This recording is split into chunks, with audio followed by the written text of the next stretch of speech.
Hey, what's up, guys? It's Thomas Davenport. I'm back here with JD Cruz from TruBug Pest Control.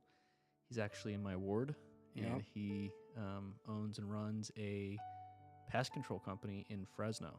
So, if my audience, the people that are there, they kind of look at the solar industry, the door-to-door industry, the pest industry. So you did pest, and then you getting into owning your own business, and it's like a partnership with your brother. I think that'll be an interesting story. Yeah. And then also getting into some religion as we see fit, because it's a weird world right now, and it's cool to you live just down the street and we go to church together. So I think it's an interesting dynamic, and it'll be an interesting conversation. I'm not at the end of the day, it'll be entertaining for me, so we'll have that documented.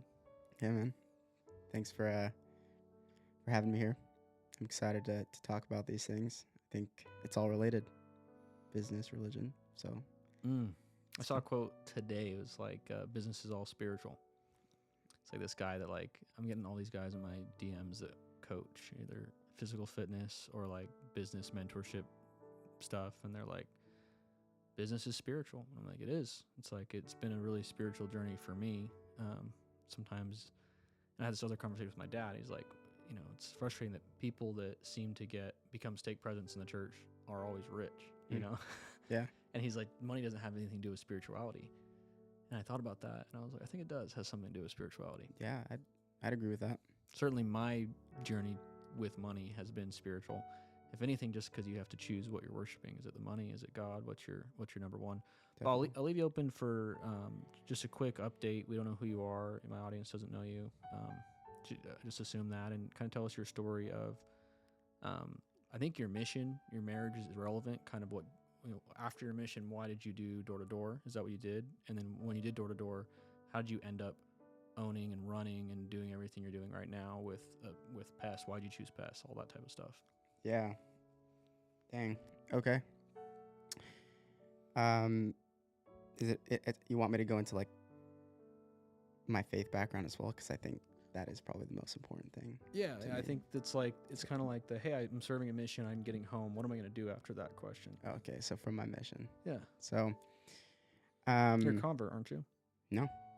Oh, you like got back into it and then got on a mission or something? I did, yeah. So like inactive, growing up, parents, I prioritized sports more than I did church. I grew up in the Bay Area, California, so I'm not from here. Yeah, just around 15 years old, my dad, we moved out here for a job. So it was a good opportunity to meet people that were already part of the church. Like, this area is huge with members. Didn't expect it, but came back, met my now wife in high school. And she actually was the one that invited me to church dances, to come to Mutual. And so she kind of reintroduced me into the church. We were high school sweethearts, ended up serving a mission. We broke it off.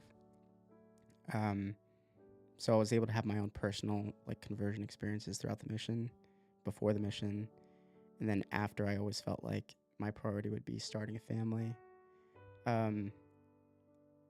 Definitely didn't think I would start my own business, but I felt that I felt like I needed that as part of my progression. So I didn't know when it would come, how it would come, but I always felt like it would be.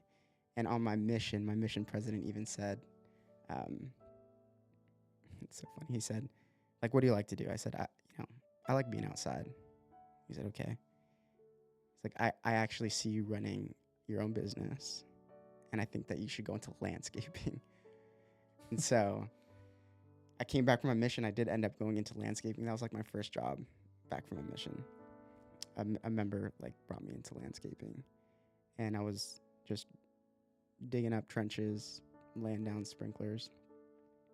And then I ended up leaving that job, started delivering cookies for Crave Cookie. I don't know if you've ever had Crave. I was one of the first or second employees at Crave. Which is actually pretty awesome. I saw a really successful business in landscaping, massive landscaping company. Then I go to a startup, which was the Crave Cookie. And I was one of the first two drivers. It ended up being built to 3 locations. And 10 drivers by the time I left. After that, I went to pest control, where it started off at like 5 technicians, and I was there seeing it grow to like 10, 15 technicians. And so after my mission, I think I've just been put in positions where like I see like really big success, and I also am able to be at like the growth phase of the businesses. So I think that helped me be able to like have the confidence to start my own, if that makes sense. That's pretty much it. I mean, now I'm here. You worked for Kellogg's? Kellogg Pest. How long did you work for them? I think it was like 3.5 years. And that's a startup pest company owned by members too? Yeah. In Fresno? Yeah, they sold, but... How much do they sell for? I don't know. It wasn't really like, not talked about, Okay. but you probably could guess. I could probably guess. So, man, I don't know. I don't want to say something wrong. I mean, I'd look kind of weird, but I know that they had about 13 to 20 techs, like from Stockton all the way down to, I think just as low as like Visalia. Mm-hmm. I think they were probably doing around 7 million a year, and typically pest control companies will sell for like 1.5 to 3x. So probably around that range. Yeah, I was using Kellogg's, and then they got bought, and Clark's started coming and servicing my account. Yeah. Where'd they go? What they do now? Clark? No, the Or Kellogg? owners of Kellogg's. So usually once you sell a business, you can't like start a business. You got to non-compete. So I think they're just chilling for a little bit, but I wouldn't be surprised if they start up again. Really? Yeah. In pest? In pest. So why didn't you just keep working with them? Why did you start your own business? And then what are you doing differently with your business? Yeah, so, they I decided really early that I would learn as much as I can about pest. It seemed like an industry that you can level up, whether it's through education or even end up becoming an operator yourself. So immediately I got my licensing to become an operator. So as soon as I could get my first license, I did. Then I got my second license ASAP. And I think just being around them, like, I was able to see a little bit of the shortcomings of running a business, see where the industry was like lacking as a whole between our Kellogg versus others. Kellogg was a lot better than other industries, or other companies in the industry, but I felt that I could probably do a little bit better on like the people side, also the service, and like fulfilling promises a little bit better. That's where I felt like there was an opportunity. So I ended up quitting, and then 2 years later they sold. So I quit before there was even talk of selling the company. And how long have you been doing your business? Since 2023 was our first summer. Wow. Yeah, I think that's the most impressive thing that I've seen from you is every year we meet and try to recruit each other. It's just like, man, everyone's got that. I talk about this on other podcasts, the shiny object syndrome. It's always like, what's going on? What's new in the industry? Where's everyone going? Is everyone going to fiber? Is everyone going to this pest control or this solar company or this new PPA or this new market? And in solar, it's all about there's some magic market that's super hot for like 6 months, and then everyone goes there, and it's not.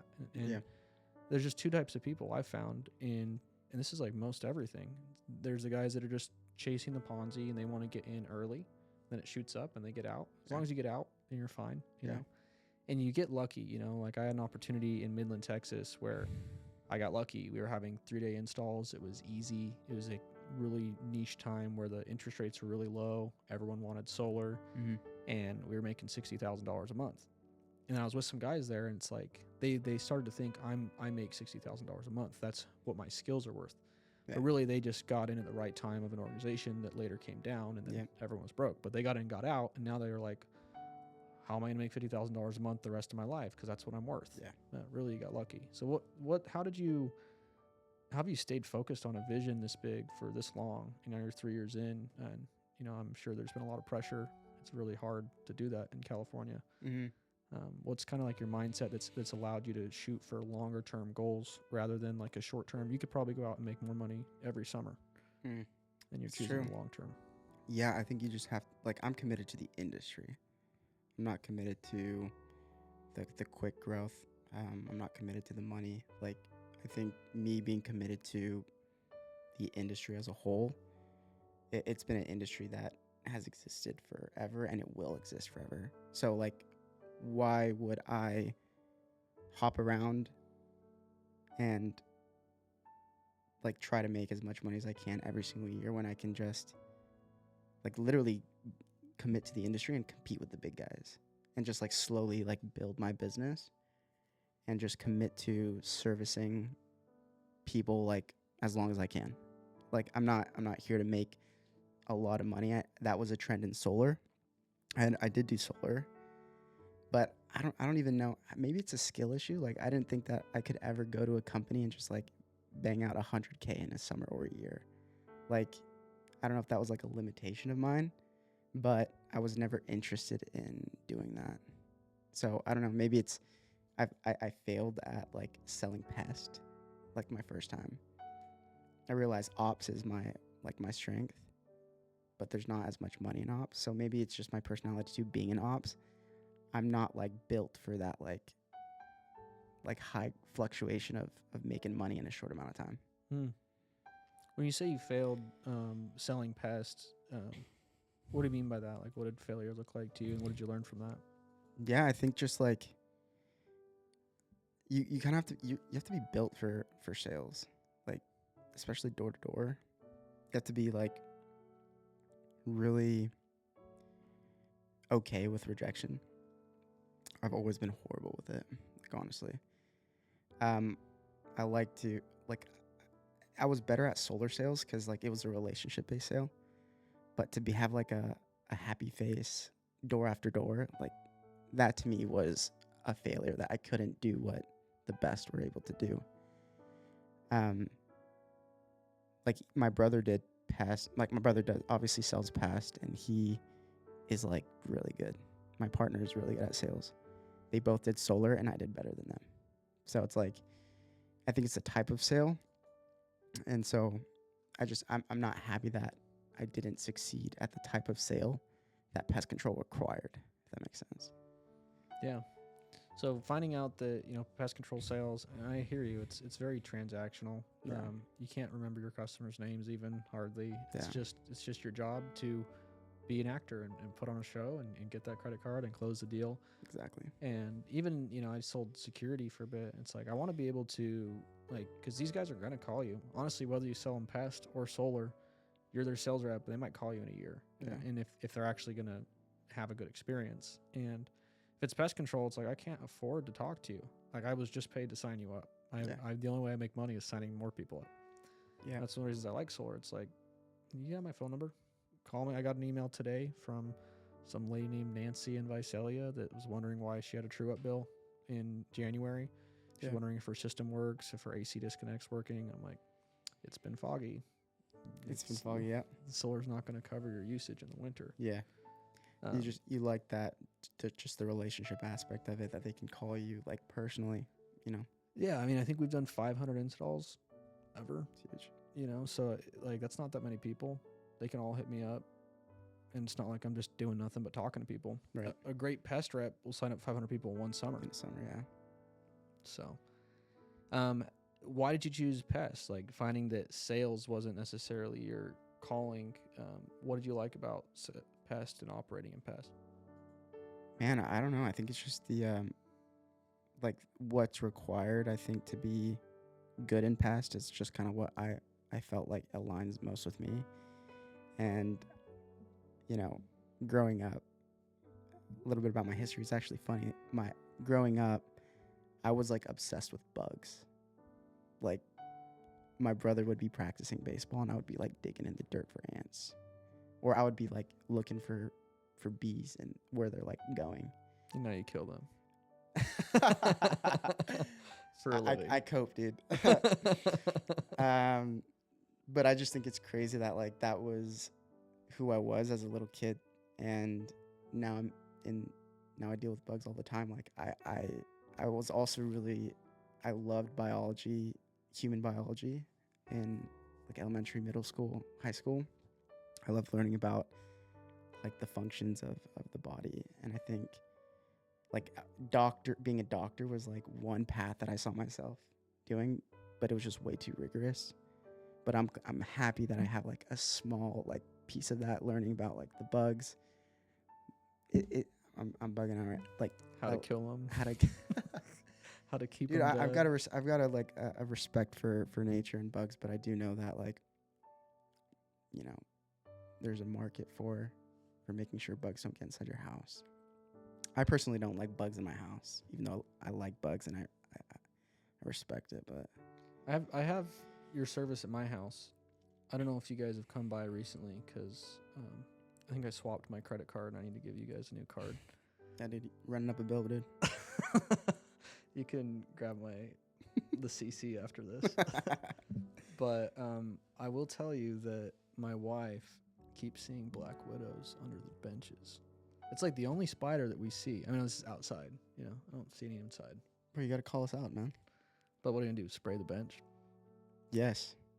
But I mean, black widows is the only spider I see at my house, bro. Really? Yeah. Dude, I'll make a note on your account. Yeah. Okay. Yeah. It's no, we definitely gotta take care of black widows, especially around benches. I can't believe my kids haven't been bitten. All they do is play outside. Thank goodness. Yeah. Sometimes your kids come over. Yeah. They, for your own safety, you need a double spray. Yeah, I'll make sure. Talk a little bit about, I have a lot of respect for your family. People are all over the internet. I'm buff and I'm rich. Yeah, cool. Yeah. That's cool. I'm not. Could you be buff, rich, and have kids though? I don't know any. I don't know. These guys, I'm talking like that's S tier. Like I think at the end of the day, like no matter how cool a guy is, like I don't know, this guy named Eubank comes to my mind. Have you seen that guy? Probably seen him. I don't. He's buff. He recently started steroids. He's dating a blonde chick from Florida that was doing pest. He was like natty for a while, and then, anyways, okay. Yeah. He's buff. He's rich. He's cool. He's really buff. Kind of like me. And is should I he start buff? steroids? He looks that good, but he looked good before that. But it's like, it's not that cool. Like until you have kids, like you don't even know what toughness is. And I respect it, like the growth and like the, hey, you got to do this before you do that. Yeah. But it's kind of a dichotomy in society right now where they have almost a lack of respect for family with kids and like what people are going through. Yeah. So I guess point is tell us about your family, your kids, and what that's done for you and how difficult that's been and what blessings have come from it. That's crazy. Personally, I think that like you have to want kids. Like kids aren't gonna like fall into your lap. They're not gonna. It's not gonna be something that's like granted. Like even marriage, like in my life, I've had to push for it. I eloped. I don't know if you knew that with my wife. Why'd you elope? Just had to. I tried to elope. You did? Yeah. It just seemed. I wish I did. Yeah. Yeah. A lot of people say I got that. peer pressured. There was no shot for me to be peer pressured into not eloping. It was either because it was like it was during COVID. Mine was during COVID. Really? Yeah. Why didn't you elope? My brother-in-law kind of called me and like talked me out of it. He's like, "Hey, the family needs to meet you." Your wife's brother? My wife's sister's. My wife's adopted. Right. So my wife's adopted sister, or she's the adopted sister, and husband. And this is like, her sister's like 20 years older than her. So they're almost like, it's almost like a mom vibe or an aunt vibe. It's like an uncle vibe. And hey, like we want to meet you. We need to. This is a little bit too quick. Come down to this. We'll kind of get acquainted with the family and take it slow, sort of thing. Yeah. I mean, it wasn't bad. I enjoyed myself. Yeah. No, that's cool. I respect that you did it. Yeah, I think there was just like, the fact that you had an opening and people telling you not to do it, like, we had people telling us not to do it, but like, don't do it. Like, don't even consider getting married, period. Like, especially not to JD. So it's like, it was either I eloped or we were done. Is that because you're Mexican? You know I'm not Mexican, right? I'm actually not Mexican. Okay, just so so that what, you, just what so that you peptides know. are you running for that tan? Dude, Just so you can't know. tell you, dude. No, I'm Puerto Rican and Ecuadorian. Like, my mom is Ecuadorian, born in Ecuador. My dad is Puerto Rican, born in New York. So Hispanic, I mean. Oh yeah. Latin, I guess I Yeah, should have said. Yeah. So you kind of like the Super Bowl show. It was great. Bad Bunny's great. No, that's funny actually. You didn't watch the Turning Point one? No, I didn't actually. I'm sorry. Because I mean, I thought. Did you watch it? Yeah. The, As a conservative Christian, I was obligated to. dude, there's a marriage on live, like in Bad Bunny's. There was a legit wedding that happened Someone got married during the Super Bowl? during the Super Bowl. Yeah. Huh. So I thought like, That's cool. they were all dressed in white too. That's nice. I appreciate that. You know? It was a man and a woman? It was Wow. exactly. Is So it like actually binding? Do they have a priest and everything? yeah, they had someone like sealing it, I respect it. right? Sealed for Marriage for time. for time. But I respect that. Like, anyway, so yeah, it was great. But going back about like how family, your question about family and marriage, like, I personally think that if you don't push for it, like, it's not going to happen. So I pushed for my marriage, I pushed for kids, and then I've kind of just been like popping them out since. How many kids do you have? Just 3. But you're like, how old are you? Turning 28 in March, What's your birthday? the 10th. My birthday's in March. Yeah, what are you like? I'm turning 29. Really? Yeah. Dang. Old, huh? But dude, if like, it's actually not that old. Like, we're not even in our prime. What's your prime? 33? Yeah, I'd say like 33 to 45. I'm It's coming back to my prime. Yeah. You're locked in. I think that there's a time, like, the more I've noticed that, like, people during the grind, like, growth phase, it's like super hard. Like, that includes having kids. If you're getting married, having kids, and you're trying to build a business, like, you can't prioritize your body. Not in the way that, like, you see on social media. It comes after. So I think there will be a time, like, ideally I build good habits now, like going to the gym a few times a week, but not like pushing like physique. I'm okay with that because I know at some point when I do have more time, I can actually go all in on physique. But I'm not even doing 3 times a week, so. I've certainly felt that way. My last 5 years, it's like when I get out of shape, especially, I'm like, I work 100 hours a week, and then the 1 second I'm home, like my son's like, "Why do I never see you, Dad?" I'm like, "Okay, I'll be here. I won't go get a pump in." You know? Yeah. Then the kid's asleep, and my wife's like, "Now we can finally be alone for an hour before I fall asleep." So Dude, it's tough. yeah, I know what you're talking about, bro. It's the 3 kids. I think it's absolutely, like I said, S tier mode. If you're starting a business, Yeah. with kids, it's just absurdly difficult. I just can't even like fathom. Especially if you care about your kids and you care about your family. Yeah. So, How do you do both? There's like not enough time in life. Yeah. I'm sure you have this like friends that don't have kids, and they're like, "Bro, I just got to get home." Like, what are you doing at home? They're like, "I just need my unwind time, or I just need to do this thing." I'm like, bro, eventually, like, you might die when you have kids because you can't do that. Like, it's not an option. Like, I just have to sleep in till 11. Okay, your daughter just sat in her poop, you know? Last night, my daughter comes in at 3 a.m. Dad, like, I pooped. I'm like, okay. So she comes and lays on my chest. She falls asleep on my chest. And I'm like, asleep. And I'm like, wait, did she say she pooped? I was like, oh my gosh. So I go and change her diaper and lay her down. But it's like, I know some people that couldn't have done that, you know, like you got to be a sober father that goes to bed on time and wakes up on time. Yeah. And if you don't, the consequence is your kid's going to sit in their poop. Like it's just that simple. The consequences are that direct, which I also think is one of the reasons that pressure builds you. So if you want to grow fast, that's a great way to get pressure. Or break, and then you get divorced and your kids leave you and you're a deadbeat dad and you drink away the pain.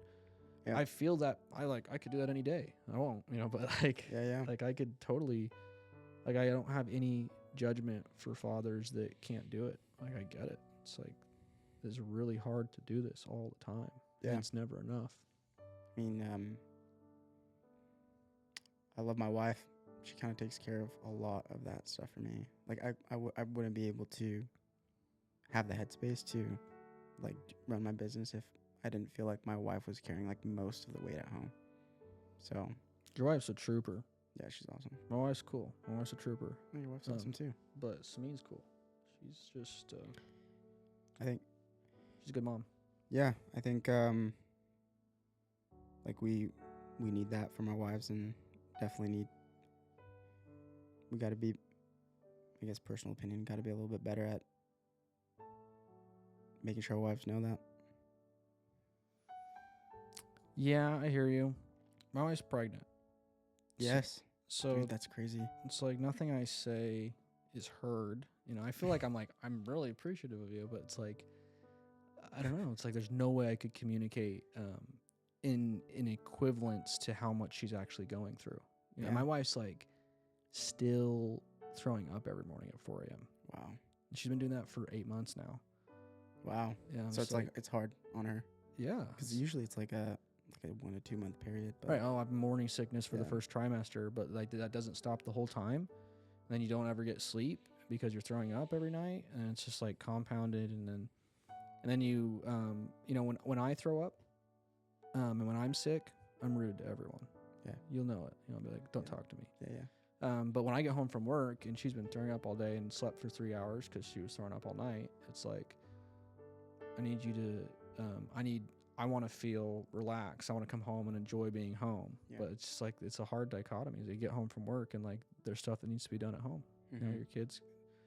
Your kids that need help, and your wife's throwing up. So you need to be S tier right now. Yeah, I do. Like, I do. When your wife's pregnant, it's like a different, you have to be completely different. And if you aren't, there's dire consequences. Yeah, it goes downhill fast. Yeah. And then it doesn't get much better when the baby comes out. Nope. Because then it's harder to take care of. At least when it's in the belly, it like self-poops, self-cleans, self-feeds. But once it comes out, it's like, now you have to feed it. Now you have to clean it. For another 8 months, bro. At 8 months to a year from now, you're going to have to be locked in. Yeah. Well, and that's what I was going to say is I recently had this thing come over me, and I don't know if it's something to do with the snake year turning into the fire horse year. I don't know if you're following that, but February 17th, this Chinese snake year ends, which was a year of letting go and shedding. And then this is like the year of growth, no? The horse? The new one, yeah. It's like the fire horse has a vision. It's clear, and it goes forward and with a purpose. It's like you've been learning for the last 8 years. Now we're going to dominate. Yeah. And part of the story that's come to me through that is have more fun, work less, and get in better shape. Sure. Little things like I recently moved our schedule from 10 a.m. to 12:30 for the door knocking team. And the reason why is because everyone's coming in at 10. We're ending our meeting at 11. They're going home to get lunch, and then they were finally getting out the doors at 2. It's like, just eat lunch. We'll come in at 12:30, and let's just work 2 hours before prime time. So you're just warmed up, and your total indoors is 4 hours of prime time. And then we're going to start, they don't know this yet, but we're going to start taking Thursdays off. So that when we work hard all day Saturday, because honestly, you can work hard just on Saturdays and make as much money as you do the whole week. So let's take Thursdays off. Let's build a culture where P-Day, right? We don't have our meal prep. We don't have our houses cleaned.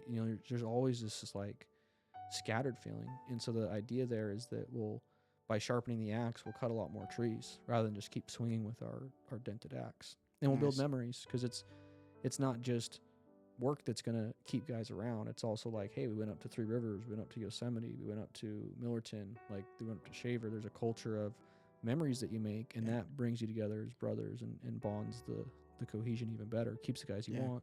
So you're talking about clarity, like it's you're kind of defining like work time a little bit better, and you're defining like playtime a little bit better, instead of it being kind of just this mush of you work and then you can throw in some fun here and there, but if you're not like intentional about it, like it usually doesn't happen.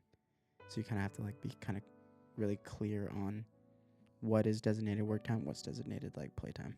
Exactly. When you don't have designated playtime, it creates a culture where like playtime's bad.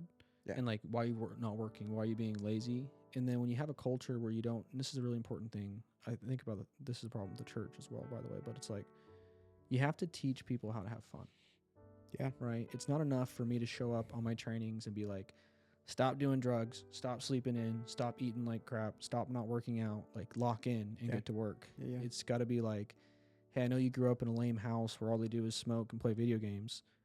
I'm going to pick you up at 9 a.m. or I'm going to go show you the coolest freaking place in America. 3 Rivers. Let's go to Sequoia National Park. I'll show you the biggest tree in the world. Breathe in the fresh air. And like, oh, that's actually what life's about.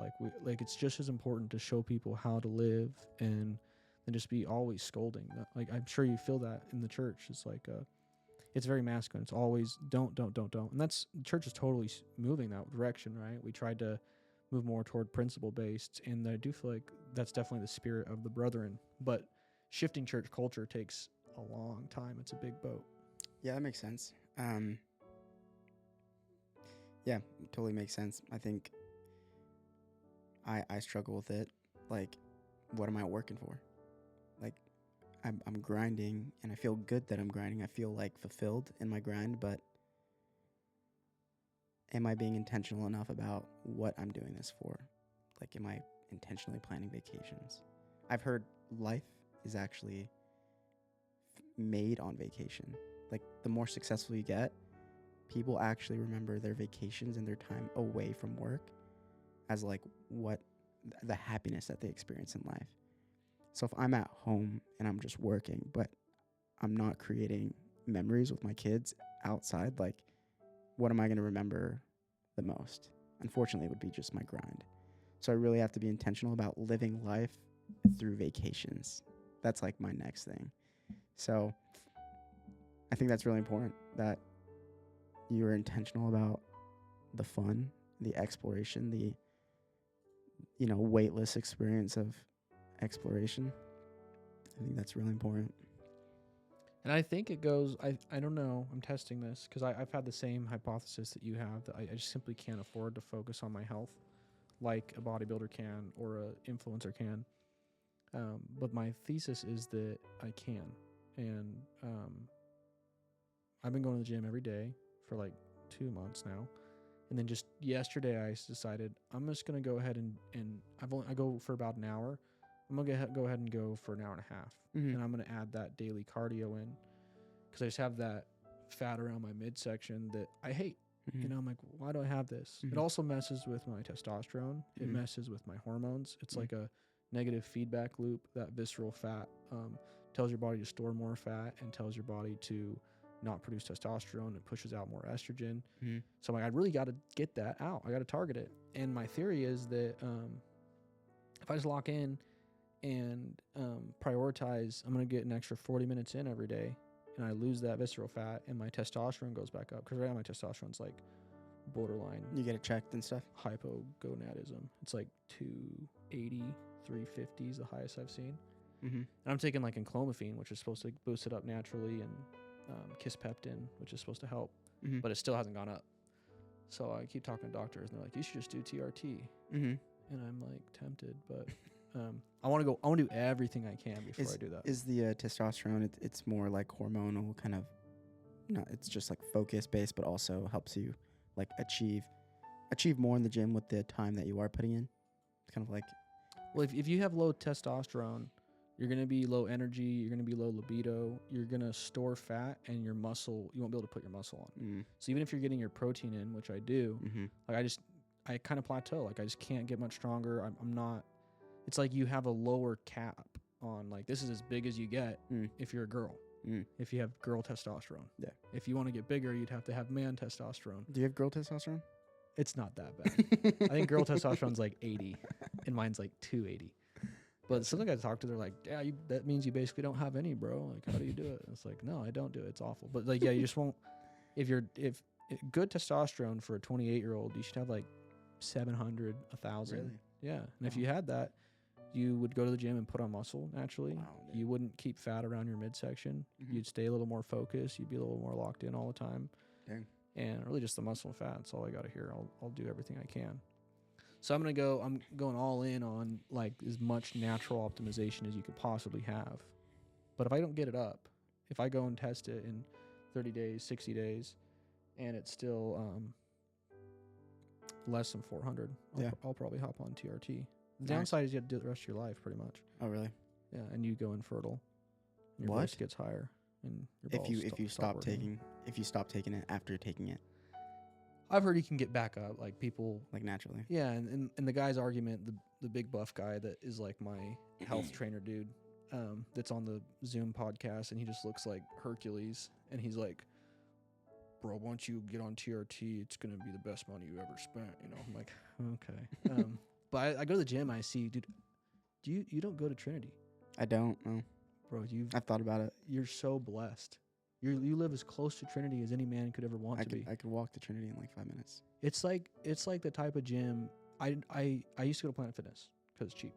Yeah, bro. It's like opposite ends of the spectrum. I hear you, but I didn't realize that like those machines weren't even working. At Planet Fitness. Yeah, like it doesn't matter. Even it's not about being busy or something. The machines don't give me the same pump. Like I had to go to Planet Fitness when I was in Bakersfield last week, and I literally stopped going. Like the pump was just so bad. Yeah. In comparison. Cool. I saw that in your eyes. Wanted to give some clarity. We can talk as long as you want or short as you want. Oh no, I'm not pushing on time. I don't like overstaying my welcome. You know.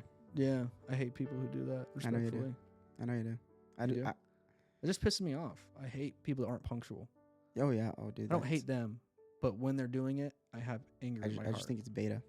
Yeah, it's like you don't know how to. Are you a? Do you notice how I was on time today? I was on time. I just couldn't find it. I appreciate that. No, it's really important to me, and you know, Just disrespectful. It's like no one else agreed to be here that long. yeah, It's like you're taking people's choice. yeah. Like you're asserting that your choice is more important. I'm short and sweet. Like do what I gotta do, and I leave. Like I don't really mingle. I feel more comfortable that way. Yeah, maybe you're like autistic. I think I am, dude. I've been told. I have been told. I have a little bit autistic too. I think that's it makes you rich. Right.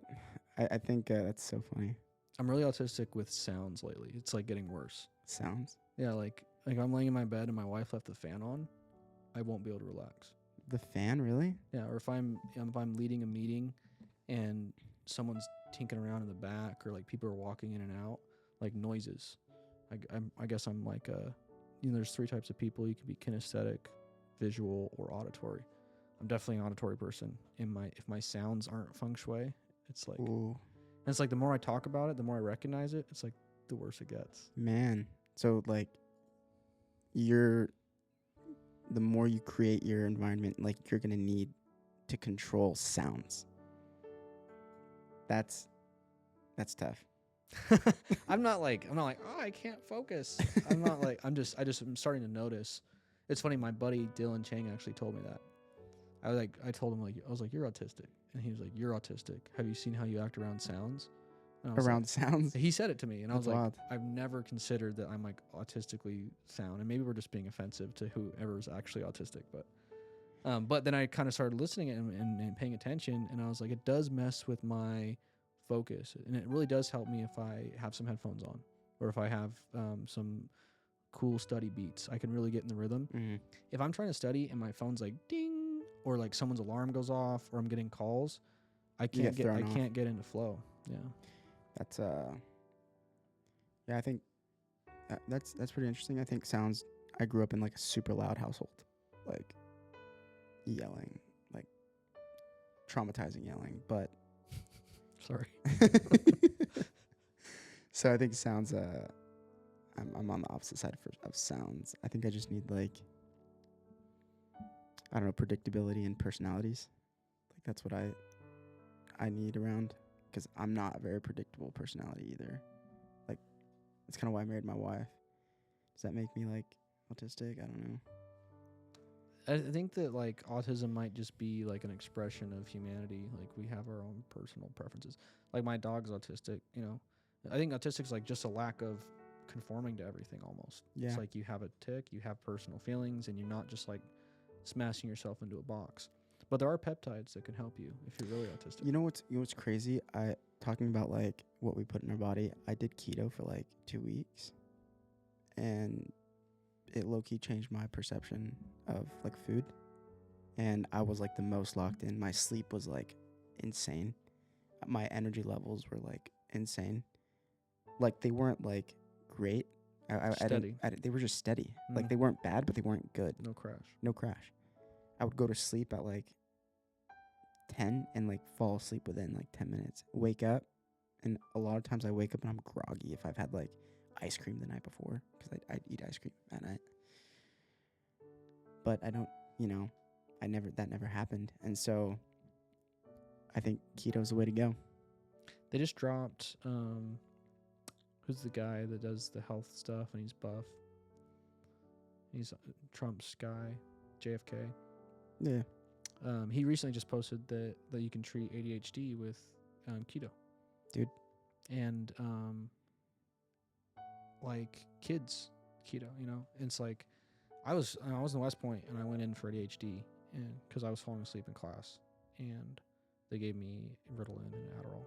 And it's like, bro, you didn't even talk to me about my diet. Yeah. And turns out West Point's diet is literally poisonous. It's just like goes carbs to the lowest bidder. It's all prefab, pre-done, in plastic wrapping, poison. And it just destroyed my body while I was there. But I go to the doctor. Here's Mr. Doctor, man. Hey, if I sit down, I fall asleep. This happened to me in my second year of college. Something happened. West Point's really stressful and really crazy, but I couldn't sit down. Every class for a year, I had to stand in the back because the military. To stay awake. It's the military academy. If you fall asleep, they're not happy with it. So I like, if you're tired, stand up. And I just stood up for a year. I'm like, I can't sit down until you put stimulants on me, because that's how bad your food is. And I had a, what's the thing where they go inside your intestines and look around? Colonoscopy. Yeah. Tried all the science stuff and none of it worked ever. And just today, like I'm starting to feel like I can kind of finally switch that switch, because that's part of what's messed up my hormones and what's messed up my gut and what's messed up my brain and what's messed up my everything. So these peptides that are healing that, like KPF and BPC-157 that heal your intestinal lining, are kind of closing that up. That's helping my, the gut-brain barrier and what's getting into my mind. Yeah. And then that's how, losing fat is probably just from a caloric deficit from some Retta, which helps you not eat. But then I talked to this buff guy, and I told him about my stomach issues, and he's like, "Oh, pay $800, you poop in a bag, and we'll find out what's wrong with your bacteria, and then we'll give you the pills to fix it." Also in my blood, they were like, "Oh, you have this deficiency, this deficiency." I always get really bloated. I get red eyes, my face gets puffy, I just get bloated. And inflammation, no? Yeah. Well, peptides really help with inflammation. But these vitamins they gave me, I got them Sunday, and it was just like fixing my deficiencies. And my bloating has been way down the last 3 days. I'm not sure if it's the zinc or the vitamin D or whatever it is, the magnesium that they're giving me. But I'm really hoping it was just that simple. Like you actually can just fix this stuff. Just, figure out exactly what the bacteria is in your gut and then supplement to fix that. And then whole point of this all being is my goal in 2026 is to get a 6-pack. What? Yeah. Dude. I want to get buff. I want to get fit. And I want to have fun. And my anticipation is that I'll actually make more money and I'll get more work done. Dude. And I'll have more flow state because of the confidence, the joy, because having a balance, that P day is really important to have all the other days how you need to have them. And we'll see. Dude, I want you to do it, bro. Thanks, bro. I appreciate it. We could go to Trinity, bro. I'm there every morning. Dude, my wife was saying, like, go get a membership at Trinity. And they're like Christians. They have like Bible study in the front. Really? Yeah. They're all buff. They're just like saying prayers. Dude, the thing is, like, I pride myself in being like pretty good at what I do. I don't like being a beginner at anything. Like, I will do it if I have to, but I just know I'm going to go into Trinity and like, I feel like I should be with my genes. I can get swollen like a month. Like my body will change drastically in a month. And so I don't know. I feel like if I go in there, I just feel like I should be better than I am. You know? Throw that away. But if you're in there, I'll be in there. That's some nonsense for sure. If you're in there, I'm in there. Okay. I'm there every morning. We leave at 7:30. We probably get there at 7:40.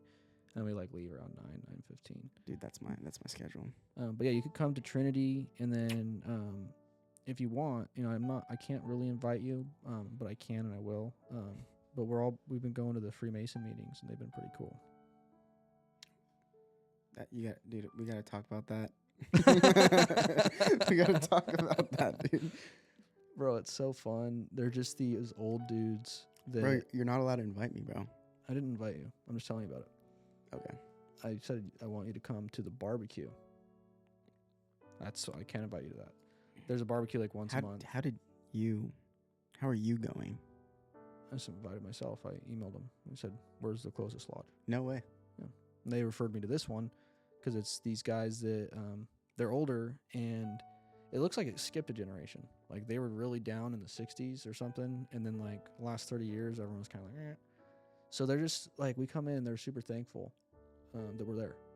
And they, dude, imagine, bro, you're dabbling. I mean, you dabbled, dude. Life's to be dabbled. Imagine the endowment. Yeah. But you're not watching a movie. Okay. This is how the endowment used to be. Yeah. Like playing, like acting. Yeah. And when they acted it out, they didn't play a movie. They had to memorize the words. The script, yeah. And it had to be said perfectly. Right. So that's it. Just imagine a live action endowment where everyone has to memorize it, you know? So then we get to go in. I go in on Mondays and we meet with these guys, and there's things you have to memorize. And it's like mouth to ear. Like they tell you it, and then you memorize it. And they memorized it from some guy who memorized it. So it's like some 1,000 years ago, whatever it was, they basically have their own endowment, and they memorized it and they passed it down. How locked in are they? What do you mean? Like, how good is it? I don't know what you mean. It's like the endowment. It's like you aren't going to go to the endowment and be like, whoa, that was lit. You're going to be like, that was boring and long. Mm-hmm. And then if you go like all the time for the rest of your life, it'll start to like, it's magic. You know, you initiate yourself through rote memorization. It reprograms your unconscious mind, and that manifests in this life. Is it like the type of information? Is it more just like just good principled like things that just kind of help you? There's nothing weird about it. It's just like the way that it's expressed is weird, I guess. Things definitely are expressed weird because it's an ancient language. Right. But it's like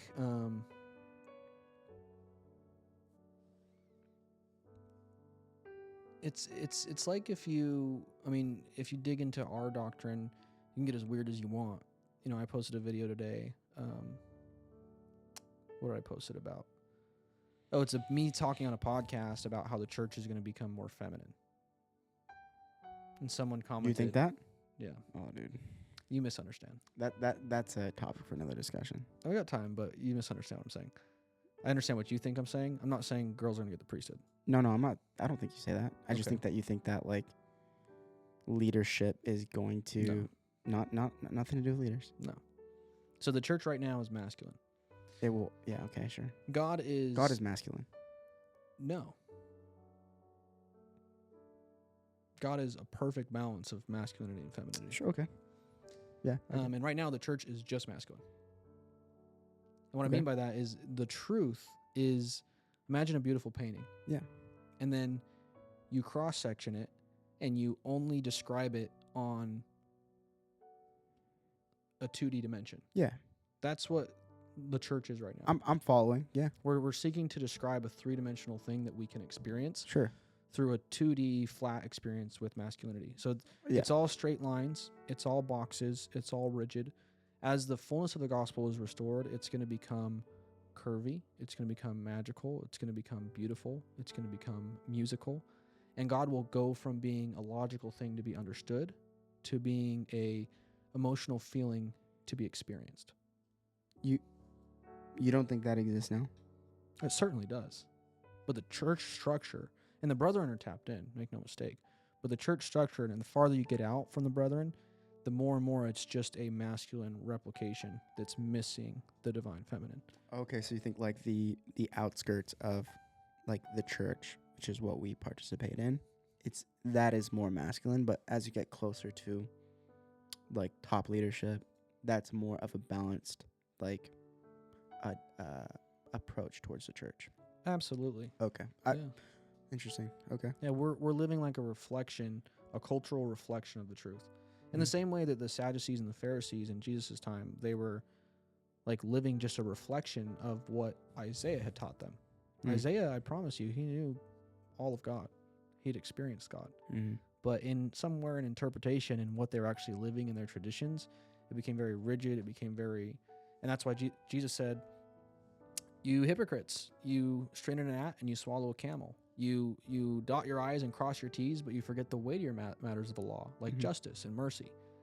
So similarly, it's like sometimes we go to our meetings and they're very rigid. We start and we end, we start and we end, and people might be uncomfortable. Like one time in my meeting, I said, "Hey, I know we're supposed to do this in Doctrine and Covenants today, but I feel like we need to teach something else today." And I taught a missionary lesson. Part of that was I had 3 non-member friends there with me that day, and I wanted them to hear the gospel of Jesus Christ. I didn't want them to study church history. Is Doctrine and Covenants history. It just wasn't the thing for that day. And some people were offended by that. It's like, do what you were, set apart to do or whatever. As a teacher for this class, we're teaching Doctrine and Covenants. And it's like, You had people offended? Members? it was the missionaries that got offended. Oh, dude. Missionaries don't know what they're doing.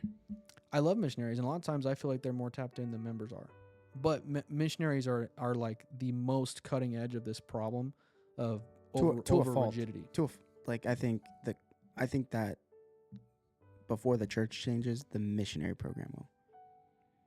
They tried on my mission. I was called as an assistant to the mission president, and the prophet dropped a new handbook. He got rid of the white handbook, and he dropped this new blue handbook called Principles that for happened on your mission. Jesus Christ. I had the white handbook, the white Bible. Yeah. And they dropped a new one. I went late. Oh, so you got the new one? Yeah. Oh, wow. So it was like happened like the last 4 months of my mission. And we had this big guidebook, and we had the handbook. And I said, "Hey, mission president, what if we kind of moved away from the guidebook? And when this new handbook comes out from the prophet as revelation from God, let's just go all in on studying that and see how it works." And I kind of convinced him. He's like, "Okay, let's pull back a lot of these." Like, we literally had what you do every single minute of the companionship study. And we got rid of that, and we just wanted people to focus on this new handbook that the church was releasing about missionaries. And I went on a transfer, and I sat down with the missionaries. Like, "All right, guys, the new handbook says that we are going to pray about our companionship study, and God will direct what we need to study today. What are we doing?" "Oh, I don't know. We haven't been doing companionship study." "What? Why not?" "Well, it's not in the guidebook anymore." Like, what are you, I was so angry. Like, what are you talking about? It's in the freaking prophet's handbook that he just released. You haven't read through this? You want to be told every little thing? Damned is he. Damned is what the Doctrine and Covenants says. He needs to be commanded in everything, right? And if I have to help you do something, then I get the blessings. You don't. You don't get any blessings if you're forced to do every little thing. You have to be anxiously engaged in a good cause and do many things of your own free will. So, the mission kind of crumbled. This is what happened from my efforts to try to bring us to this higher and holier law that the prophet was teaching, which is exactly what you're kind of thinking was going to happen. And a lot of the missionaries hated me for it. They blamed me for missionaries who justified their laziness, or we're not told exactly what we're due, so we're not going to do it. Elder Davenport wants us to follow the Spirit, so the Spirit's telling me to chill. You know what I'm saying? It's like by releasing the law of Moses, just like Jesus, they were like, "How dare you take away all these rules? We need these rules to survive." And he's like, "I'm asking you to live a higher and holier way." But that's what happened on my mission. I tried to help us live a higher and holier way, and it kind of fell flat on its face, and our mission really underperformed, and because they only knew the whip. You were AP? Yeah. And so you had a big effect on like what?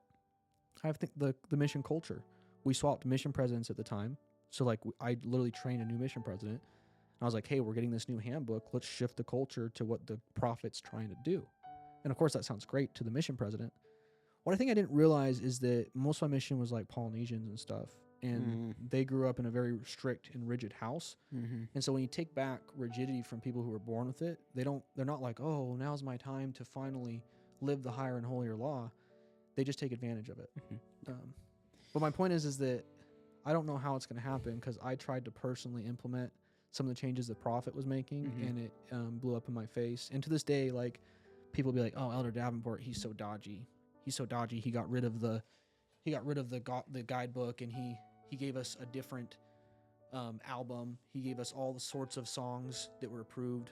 You know, they had a very strict album list that we could listen to. And I like put Kanye's Christian music on there. Do you ever listen to that album? Yeah, it's good. It's a good album. So good. It's a good album.